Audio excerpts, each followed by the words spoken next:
Efésios capítulo 4. Veremos a partir do verso 17 até o verso 32. A santidade cristã oposta à dissolução.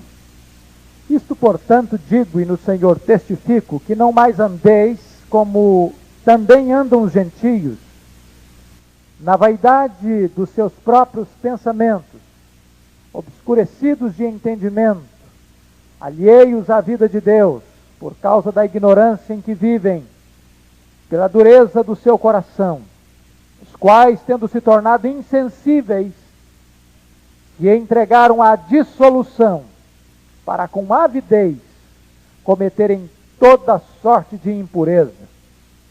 Mas não foi assim que aprendestes a Cristo, se é que de fato tendes ouvido e nele fostes instruídos, segundo é a verdade em Jesus, no sentido de que quanto ao trato passado, vos despojeis do velho homem que se corrompe segundo as concupiscências do engano, e vos renoveis no espírito do vosso entendimento, e vos revistais do novo homem criado segundo Deus, em justiça e retidão, procedentes da verdade. Por isso, deixando a mentira, fale cada um a verdade com seu próximo, porque somos membros uns dos outros. Irai-vos e não pequeis. Não se põe o sol sobre a vossa ira, nem deis lugar ao diabo. Aquele que furtava, não furte mais, antes trabalhe, fazendo com as próprias mãos o que é bom, para que tenha com que acudir ao necessitado. Não saia da vossa boca nenhuma palavra torpe, e se unicamente a que for boa para a edificação, conforme a necessidade, e assim transmita graça aos que ouvem.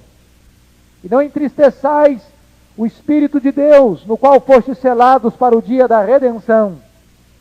Longe de vós toda amargura e cólera e ira, e gritaria e blasfêmias, e bem assim toda malícia. Antes, sede uns para com os outros benignos, compassivos, perdoando-vos uns aos outros, como também Deus em Cristo vos perdoou.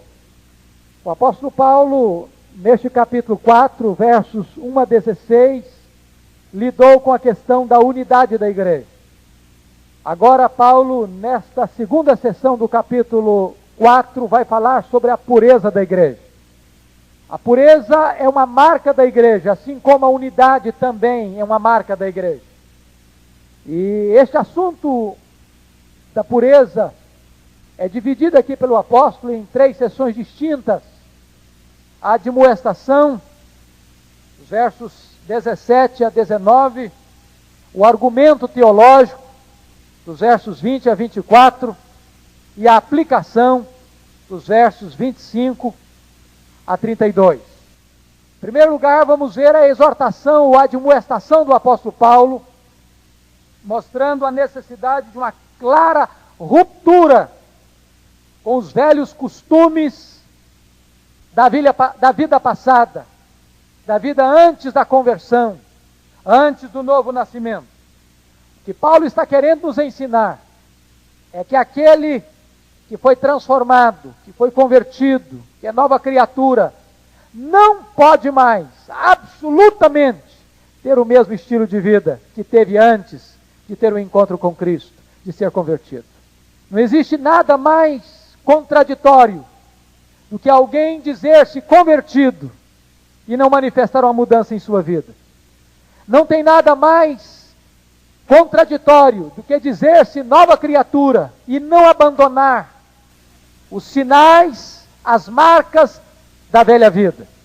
E eu queria que vocês observassem um ponto muito importante no argumento de Paulo, porque o que vai caracterizar a vida do gentio, ou do pagão, ou do inconverso, ou do homem não regenerado, é o fator intelectual. Veja que a ênfase de Paulo nesta parte não está no sentir, mas está no intelecto. O que caracteriza a vida do pagão é a maneira do seu pensar, da sua cosmovisão. Senão, observem aí, ele está falando do estilo de vida. Não mais andeis como andam os gentios. Preste atenção na ênfase sobre o racional. Em primeiro lugar, versículo 17, ele fala a vaidade dos seus próprios pensamentos. Olha aí a questão do pensar. Versículo 18, entendimento obscurecido. Vaidade de pensamento e entendimento obscurecido. Veja você, ainda, versículo de número 18, ignorância em que vivem. Ignorância tem a ver com o mundo ou com a área intelectual. E se você perceber, estas três áreas descrevem que o que marca uma pessoa não convertida é exatamente isso. A futilidade dos seus pensamentos, ou a vaidade dos seus pensamentos. A sua mente entenebrecida, cheia de trevas, e a ignorância espiritual, a falta de compreensão das coisas de Deus. Suas mentes estão vazias, seus entendimentos estão obscurecidos, e eles vivem na ignorância. E se você perceber, isso vai desaguar no estilo de vida, dureza de coração e dissolução. Agora, eu queria que você observasse que vida cristã começa exatamente também no campo mental, porque a vida cristã começa com arrependimento. E o que é arrependimento? Arrependimento é exatamente mudança de mente. Então, quando é que uma pessoa se converte? Quando é que uma pessoa se torna nova criatura? Quando ela entende que ela recebe uma nova mente, novos valores, novos alvos, novos gostos, novas preferências, novas atitudes, nova vida. A cosmovisão muda.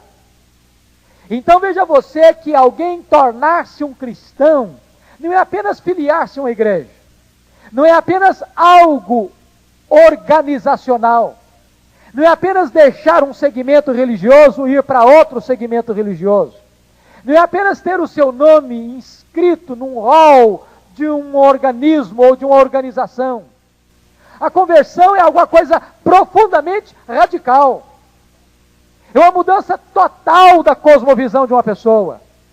Ela muda a sua mente, ela muda o seu entendimento, ela muda a sua compreensão da vida e dos valores da vida. O que Paulo está dizendo é que a igreja não pode mais andar como andam os pagãos, os gentios, os inconversos. Quando nós vemos uma pessoa cristã imitando o andar, o comportar-se, o falar, o agir de uma pessoa não cristã, é um contrassenso. É um contrassenso. E Paulo faz questão aqui de alistar a questão da vaidade dos pensamentos. Na verdade, o que ele está tentando mostrar aqui, a palavra vaidade dos pensamentos, traz a ideia de futilidade. Uma pessoa não convertida tem um estilo de vida. E normalmente a palavra aqui, vaidade, traz a ideia de mania de grandeza, de soberba, de altivez, de não se humilhar, de não reconhecer Deus, de não se curvar. É a diferença entre o joio e o trigo. Sabe qual a diferença? Uma das diferenças entre o joio e o trigo? Ambos parecidos. Mas o trigo é delgado. E quando o vento bate, ele se curva, ele se dobra. O joio, quando o vento bate, ele mantém-se resistente. Ele é parrudo. Ele não se dobra. Ele mantém-se enrijecido. A vaidade do pensamento é esta, a atitude de não se dobrar, de não se humilhar, de não se curvar. É a altivez, é a soberba, é a marca do pensamento vaidoso. Entendimento entenebrecido, o que seria? A Bíblia diz lá em 2 Coríntios 4:4 que é o diabo quem vem e cega o entendimento das pessoas. Isso não tem a ver com cultura geral. Não é verdade? Uma pessoa não precisa ser convertida para ter uma grande cultura geral, para ser um cientista famoso. Você pode ter um cientista que entenda os assuntos mais intrincados da ciência e ser ateu. Mas do ponto de vista espiritual, há uma cegueira.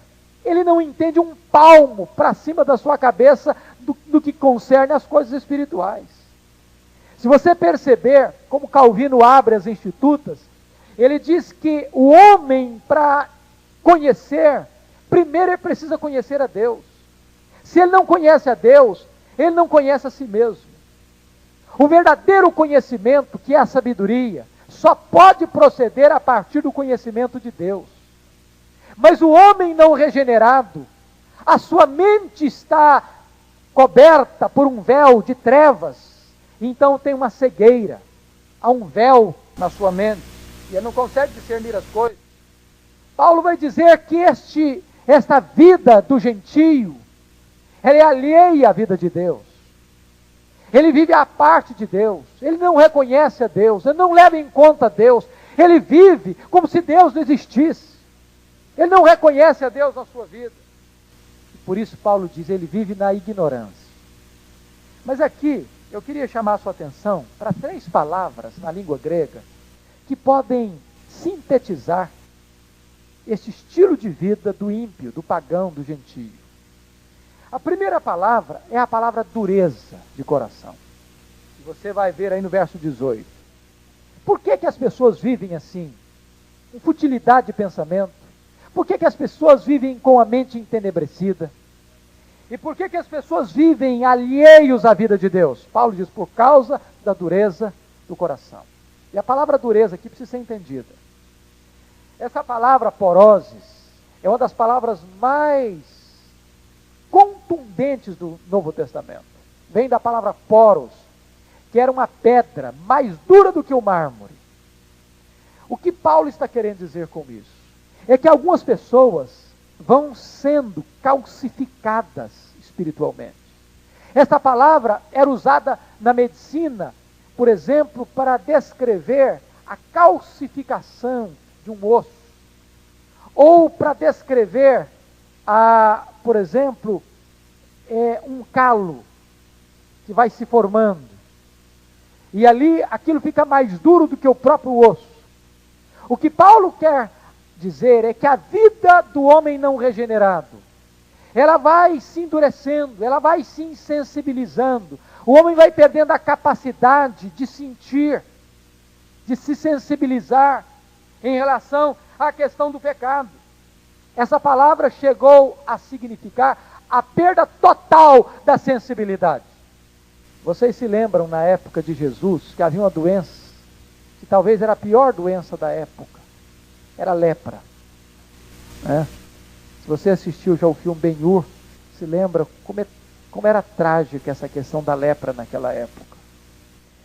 E uma das primeiras marcas da lepra, qual era? A insensibilidade. A pessoa deixava cair água fervendo e não sentia. O que é a insensibilidade? Já perceberam que o pecado, ninguém se torna um inveterado pecador do ponto de vista de degradação moral de uma hora para outra. Nem todos os pecadores são tão depravados quanto. Todos são pecadores. Todos estão mortos em delitos e pecados. Mas há pessoas mais aprofundadas no pecado que outras. Nem toda pessoa inconvertida ou irregenerada são pervertidas moralmente. Não é verdade?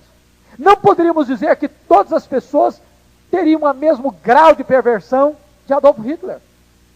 Mas como é que acontece esse processo? Uma pessoa peca e agora ela sente um peso, ela sente uma fisgada na consciência, a luz acende, a seta pontiaguda da consciência fere lá dentro, ela se sente envergonhada. Mas se ela não tomar cuidado, a repetição do pecado, o acostumar-se com o pecado, o viver na prática do pecado vai deixando a pessoa sem sensibilidade. Daqui a pouquinho, a consciência já não dói. Daqui a pouquinho, ela não sente mais peso. Daqui a pouquinho, ela não sente mais vergonha. Daqui a pouquinho, ela não se importa mais com o que as pessoas vão pensar. Daqui a pouquinho, ela ficou completamente endurecida. É isso que Paulo está querendo dizer com essa expressão. O pecado tem um efeito horrível de petrificar as pessoas, de anestesiar as consciências, de cauterizar as consciências. E a pessoa então perde o pudor, perde o temor, perde o horror, peca e não sente mais remorso, porque a consciência está completamente calcificada, petrificada, anestesiada. Esta é a palavra poroses que Paulo emprega aqui para dureza de coração. A segunda palavra que Paulo vai usar, que vai descrever a vida do ímpio ou do homem não regenerado, está aí no versículo 19, é a palavra dissolução. Se entregam à dissolução, é a palavra aselgeia. Essa é uma das palavras fortíssimas da língua grega também. O que é aselgeia? Aselgeia é quando a pessoa procura o prazer do pecado a qualquer custo e a qualquer preço. Ela não mede consequências para satisfazer o desejo do seu coração. É a disponibilidade para qualquer prazer. Quando o homem chega nesse estado de aselgeia, ele não tem mais a preocupação de esconder o seu pecado. Você já percebeu, às vezes, uma pessoa que se entrega ao alcoolismo? Ela já não se importa mais se o filho está vendo, se o marido está vendo, se a esposa está vendo, se os vizinhos estão vendo. Ele já não tem mais aquela preocupação de esconder se aselgeia. Ele já nem se importa mais se o seu pecado, a sua atitude, vai ferir, ou constranger, ou envergonhar, ou ser um escândalo. Ele já não está mais nessa fase de pecar e tentar cercar as circunstâncias, ou tentar esconder aquilo que está fazendo. Ele se expõe sem nenhuma reserva, sem nenhuma fronteira. Depois Paulo vem com a terceira palavra, que está aí no versículo 19 ainda. Para com avidez cometerem toda sorte de impureza. Essa palavra avidez é uma palavra fortíssima, é a palavra pleonexia. Talvez seja uma das palavras mais fortes que Paulo está usando aqui. Pleonexia é um forte desejo, é um incontido desejo de possuir, de ter o que você não tem direito de ter. De ter algo proibido, algo que não é seu, algo que não é lhe direito a você ter. Meus irmãos, vamos parar para pensar, por exemplo, nos noticiários. Pare para pensar na própria circunstância do nosso Estado diante hoje da força-tarefa que está aí trabalhando, desenterrando determinadas coisas, que estavam talvez latentes, está tentando trazer um pouquinho daquilo que chamaríamos do iceberg. Não seria isso o que Paulo chama de pleonexia? As pessoas avidamente querem aquilo que não são delas e passam por cima de qualquer lei, por cima de qualquer pessoa, são capazes de corromper, são capazes de matar, são capazes de fazer qualquer coisa para ter o que anseiam, o que desejam, com toda sorte de avidez. É isso que Paulo está dizendo. Ou talvez para gratificar os seus desejos de impureza, lascivos, que não respeita. Pare para pensar. Eu sempre que vou aconselhar um jovem, um rapaz, uma moça, na área da pureza sexual, gosto sempre de pensar nesse lado. Às vezes, um rapaz e uma moça nunca param para pensar na perspectiva do pai e da mãe. E eu queria chamar a atenção aqui para esse detalhe. Quando você estiver namorando, pense na perspectiva do pai e da mãe. E a pergunta que eu sempre faço é essa: amanhã você, jovem, vai ser pai e vai ser mãe. Como é que você gostaria que um rapaz tratasse a sua filha? Você gostaria que um rapaz tratasse a sua filha como você está tratando a filha do fulano ou do beltrano? Olha como muda. Olha como muda de perspectiva. Essa palavra que Paulo está dizendo é quando a pessoa não respeita ninguém, não respeita pai, não respeita mãe, não respeita a vida do outro, não respeita os bens do outro, não respeita a reputação do outro, não respeita a honra do outro, não respeita o nome do outro, não respeita nada, conquanto que o seu desejo seja satisfeito aqui e agora, imediatamente. Paulo está dizendo, povo de Deus, não viva esse estilo de vida, não ande por essas veredas, não vivam como eles vivem. E agora Paulo vai dar o argumento teológico. Olha o versículo 20, que coisa interessante. Paulo agora vai contrastar o estilo de vida do ímpio com o estilo de vida do crente. Mas, é uma adversativa, não é? Mas não foi assim que aprendestes a Cristo. E, novamente o fator intelectual é o que Paulo chama a atenção. Vida cristã, diz o Dr. John Stott, é também pensar. Não é verdade? Hoje nós estamos vivendo um lado da vida cristã muito perigoso, onde as pessoas não querem pensar, elas querem sentir. Elas não querem doutrina, elas querem experiência. Elas não querem Bíblia, elas querem alguma coisa forte emocional. E Paulo não nega o emocional, Paulo não nega a experiência, Paulo não nega o sentir.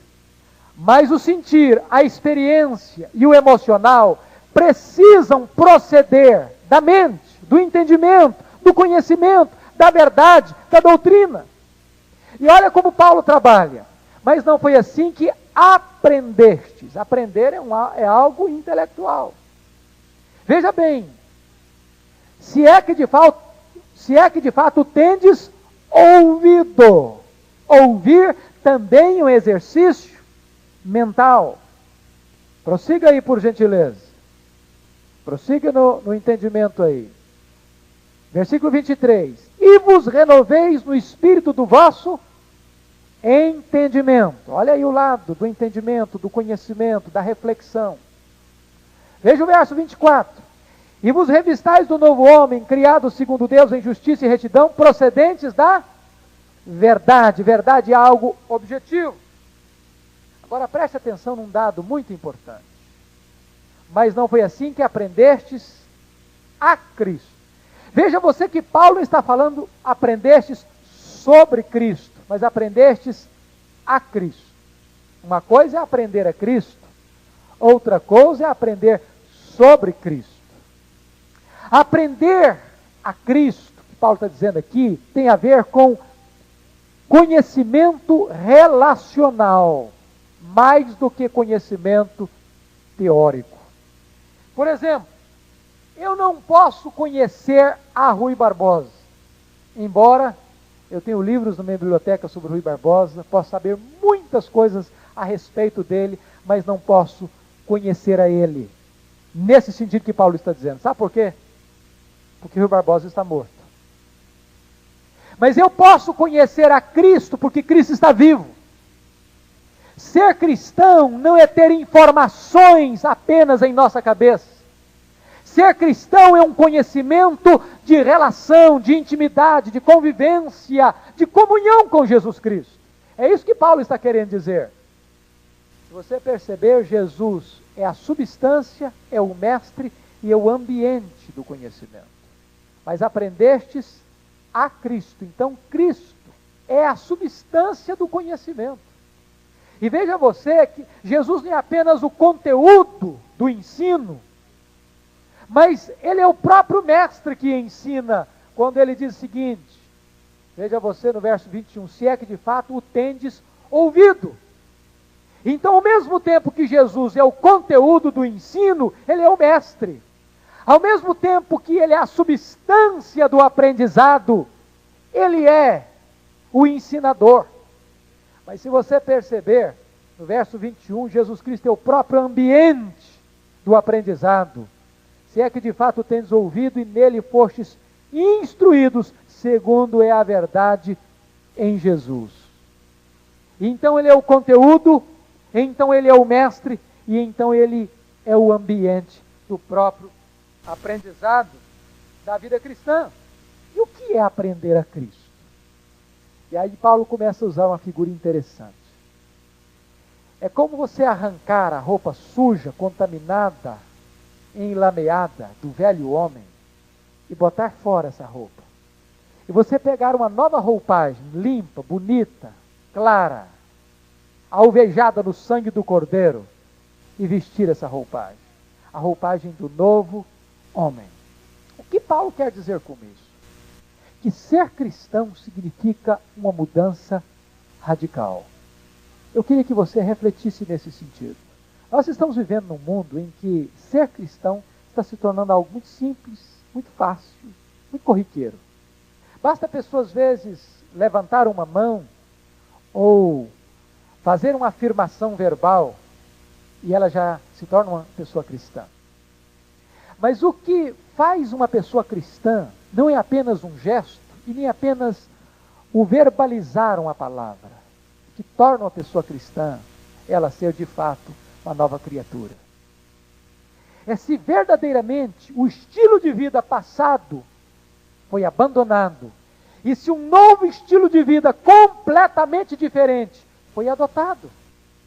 É o despir-se das roupagens do velho homem e é o revestir-se das roupagens do novo homem. Vamos tentar entender isso. Vamos usar a seguinte figura lá do Lázaro. Quando Lázaro morreu, botaram nele uma mortalha. Aquelas roupas eram roupas próprias de uma pessoa morta. Aí Jesus ressuscitou Lázaro e levantou da sepultura, todo atado, todo amarrado, todo cheio de faixas, com as roupas do túmulo. O que Jesus mandou fazer com Lázaro? Desatai-o e deixai-o ir. Lázaro não devia continuar com aquelas roupas mais. Eram roupas da morte. Ele tinha que agora se desvencilhar daquelas roupagens.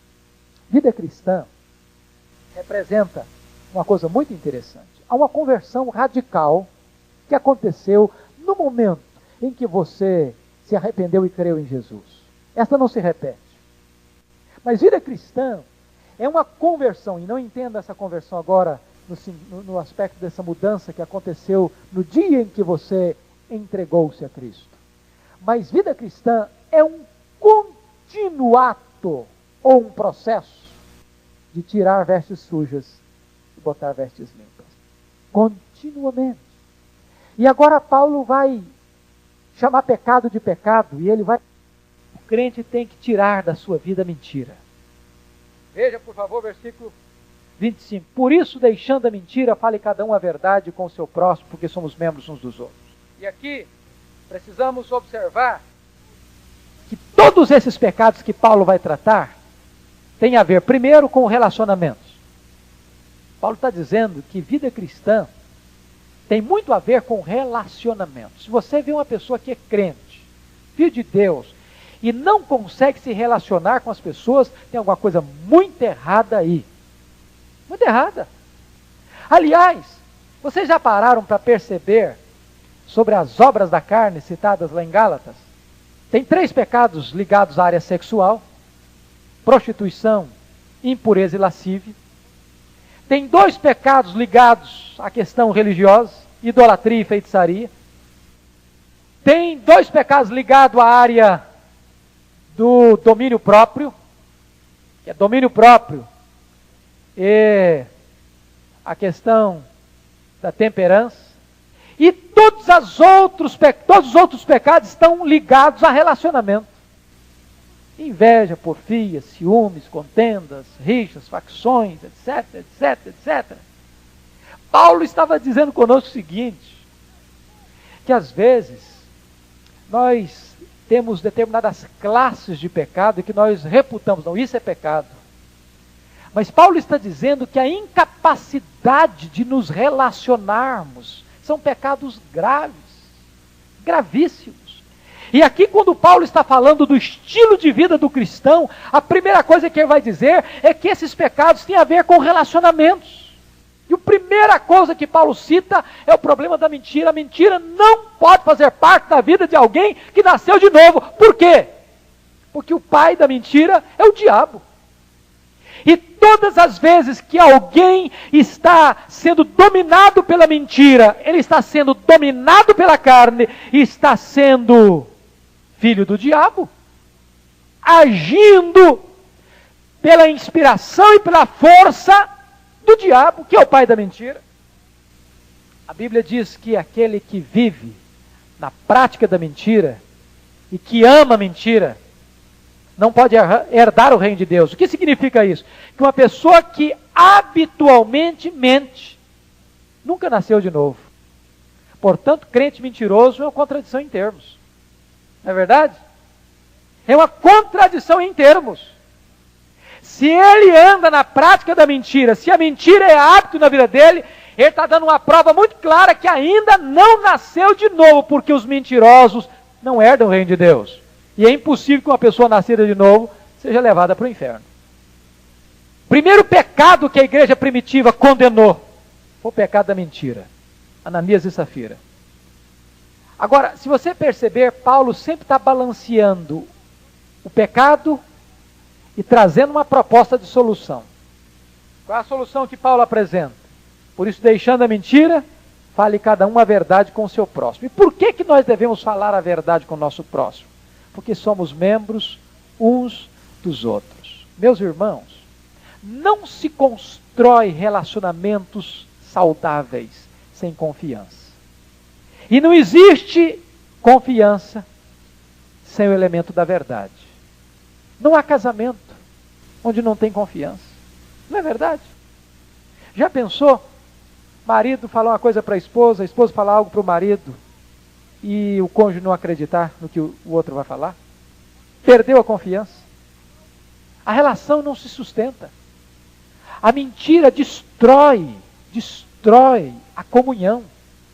Porque tira a base da comunhão, que é a confiança. Então Paulo diz, povo de Deus, não ande na prática da mentira. Segundo pecado que Paulo trata por nome, que não pode fazer parte da vida do cristão, é a ira pecaminosa. Irai-vos, versículos 26 e 27, irai-vos e não pequeis, não se põe o sol sobre a vossa ira, nem deis lugar ao diabo. Primeira coisa aqui, é que Paulo está falando que há dois tipos de ira, a ira justa e a ira injusta. Aqui no verso 26 há uma ordem, irai-vos. Engraçado, não? Está faltando um pouco mais de ira no meio do povo de Deus. Se o pecado não provoca ira em nós, alguma coisa está errada conosco. Há espaço para ira, para inconformação, com o erro, com o mal. Por exemplo, quando você vê, por exemplo, a ira de Wilberforce na Inglaterra, diante da escravidão, uma ira. Quando você olha, por exemplo, a ira demonstrada por Moisés ao ver o povo dançando e se divertindo licenciosamente diante daquele bezerro de ouro.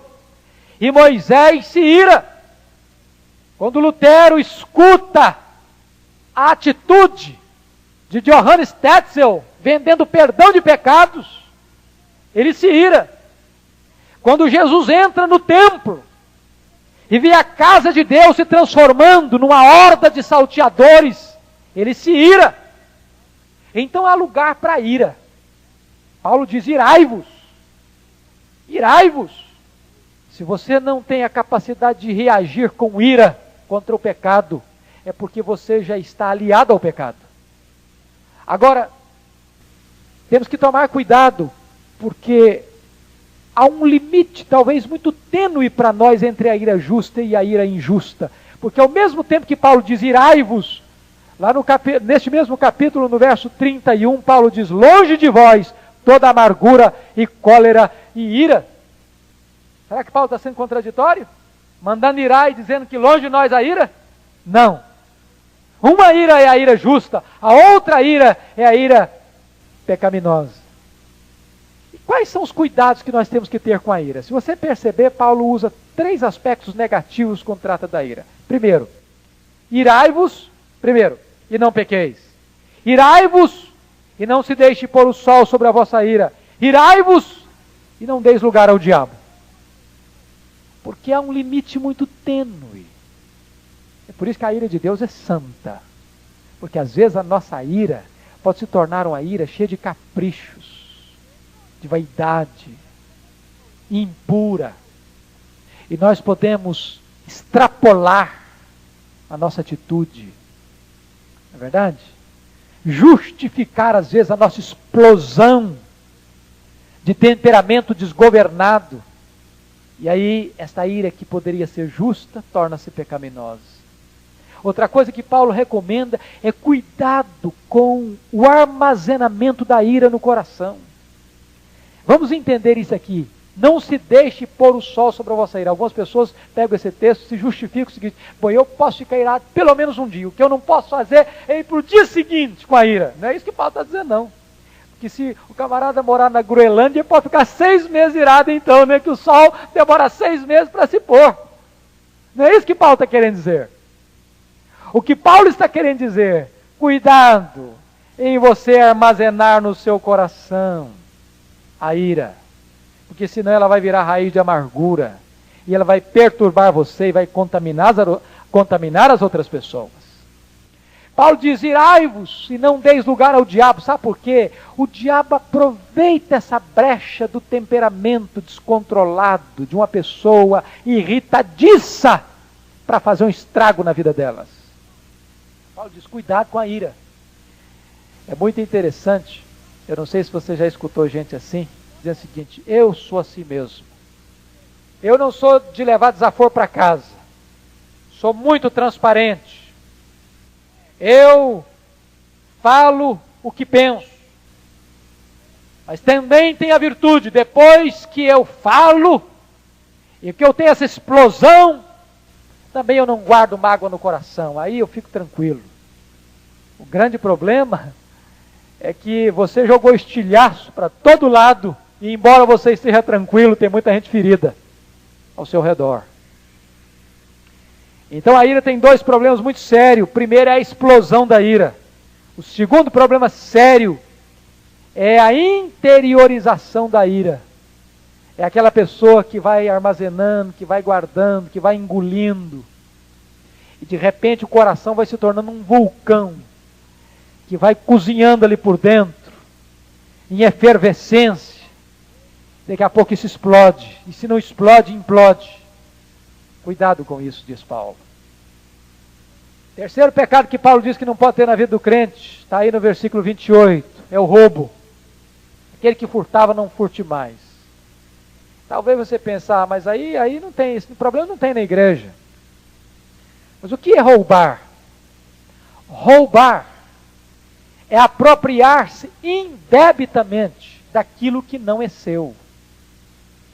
Não é só você assaltar alguém na esquina com 38 na mão, ou pegar escondida a carteira de alguém quando ela está desapercebida.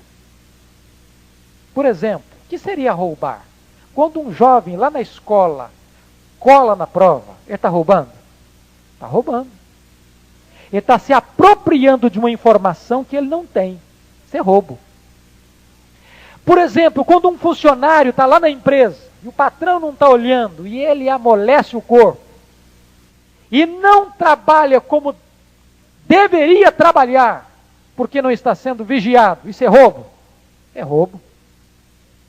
Ele está subtraindo da sua empresa algo para o qual ele está sendo pago para fazer.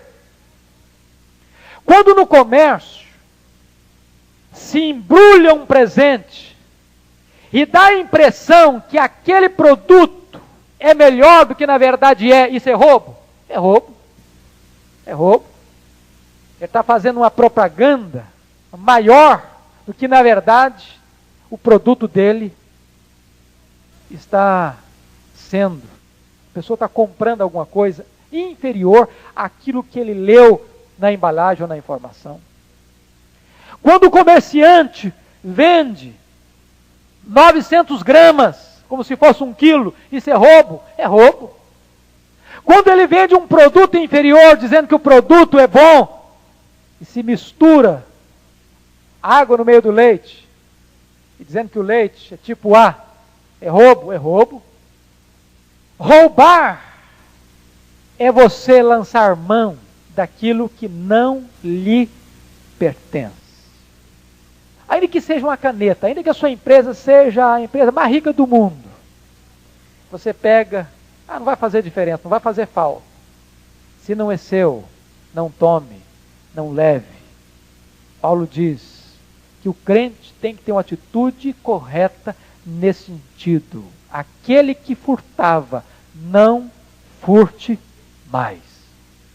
Quando um patrão retém o salário do seu empregado, esse é roubo? É roubo. Quando deixamos de entregar o que é de Deus, é roubo? É roubo. Não ser dizimista é roubar a Deus. Paulo diz, aquele que furtava, não furte mais. Agora, qual é a contrapartida? Não é apenas que o parasita da sociedade deixe de ser parasita, não. Paulo vai dizer que tem aqui uma contrapartida. Aquele que furtava, agora trabalha.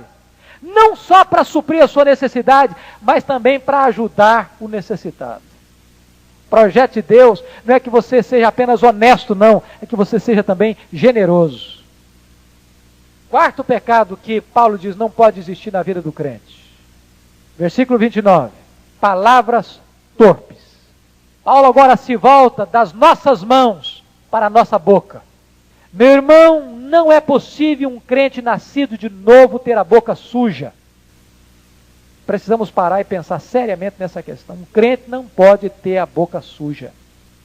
A palavra torpe aqui no grego significava, descrevia, na época de Paulo, uma árvore podre dando frutos podres. Um crente não pode ser uma pessoa de palavras levianas, de piadas imorais. E não apenas de ser agente de piadas imorais, mas também de não dar guarida a piadas imorais. De não se deleitar com piadas imorais. Não saia da vossa boca nenhuma palavra torpe. A Bíblia diz que nós vamos prestar conta no dia do juízo por todas as palavras frívolas que proferimos. E agora Paulo vai dizer o seguinte, que é preciso ter uma contrapartida. Deixa a palavra torpe, e a sua palavra tem que ser, primeiro, boa, tem que ser edificante, tem que ser necessária, tem que transmitir graça. Queridos, quantas coisas que falamos que atrapalham. Não é verdade isso? Comentários que só fermentam, que só azedam os relacionamentos. Palavras que são, como diz Tiago, como fagulhas no meio de uma floresta, criam um incêndio. Deveríamos ser muito mais criteriosos no falar, porque Tiago diz, se você consegue guardar a sua boca, você é um perfeito varão. A verdadeira religião é essa. Controlar a boca, guardar-se incontaminado do mundo e demonstrar compaixão aos necessitados. Então a nossa vida cristã passa por este fato de termos sabedoria na comunicação, nos relacionamentos. Antes da gente abrir a boca para fazer um comentário, tem que fazer essa pergunta, essa palavra é boa? Essa palavra é boa? Porque se ela não for boa, então não fale. Essa palavra é necessária, vai contribuir para alguma coisa, vai ajudar a resolver o problema. Senão vai ser maledicência. Essa palavra vai encontrar graça, vai ser uma bênção, vai trazer solução, vai ajudar, vai ser medicina para o coração das pessoas. Veja bem que santidade de vida implica em relacionamentos saudáveis. E não há relacionamentos saudáveis sem santidade da nossa língua. Finalmente, queridos, o último ponto que Paulo trabalha, o pecado que tem que estar longe da nossa vida é o pecado da amargura. E aqui Paulo cita os versos 31 e 32. Só voltando um pouquinho, o verso 30 me parece estar em conexão com o 29. Quando a nossa boca profere palavras torpes, imediatamente nós vamos entristecer o Espírito Santo, porque ele habita em nós. E a Bíblia diz que é uma conexão entre o coração e a boca, porque a boca fala do que o coração está cheio. Então, se o Espírito Santo habita no nosso coração, e o nosso coração está cheio de maldade, de lascívia, de impureza, e isso vaza pela nossa boca, o Espírito Santo vai se entristecer. Então agora Paulo diz que a amargura tem que estar longe. E ele cita aí pecados como amargura, como cólera, como ira, como gritaria, como blasfêmia, como malícia. O que seria isso? A cólera é uma fúria apaixonada. A ira é uma hostilidade constante. A gritaria é quando as pessoas perdem o controle emocional e erguem a voz numa altercação e começam a gritar e até a berrar umas com as outras. A blasfêmia é falar mal dos outros, especialmente pelas costas, difamando e destruindo a reputação das pessoas. Malícia é desejar no coração o mal, maquinar e tramar o mal. Agora, qual é a contrapartida? Paulo diz: antes, sede uns para com os outros benignos, compassivos, perdoando-vos uns aos outros, como também Deus em Cristo vos perdoou. Se nós queremos santidade na igreja, nos relacionamentos, nós temos que ser benignos. Benigno é aquela pessoa que é meiga, que é dócil, que é carinhosa, que é terna, que é doce. Compassivo significa, a palavra compaixão vem de padecer, e é padecer com. Não é aquela pessoa dura, que quando o outro está sofrendo, ele está vendo? Bem feito. O outro está sofrendo e você está sorrindo, o outro está chorando e você está dando gargalhadas, o outro está sofrendo e você está tripudiando sobre o sofrimento dele. Isso é falta de compaixão.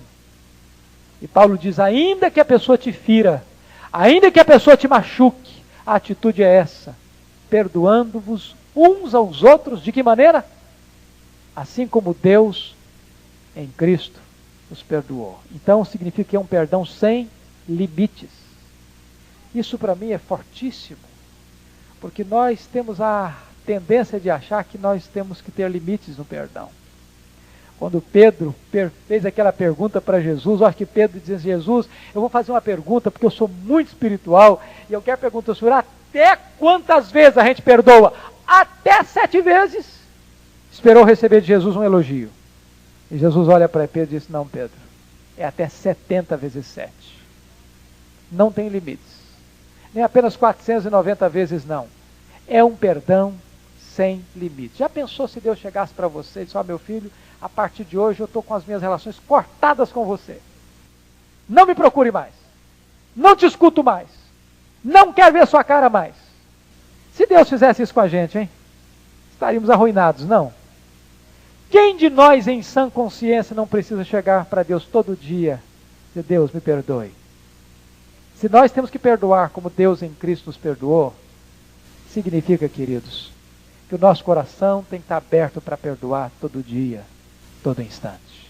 Que Deus nos ajude a não andar como andam os gentios, mas a andar como filhos de Deus, dignos de Deus, para a glória de Deus. Que Deus nos ajude. Amém.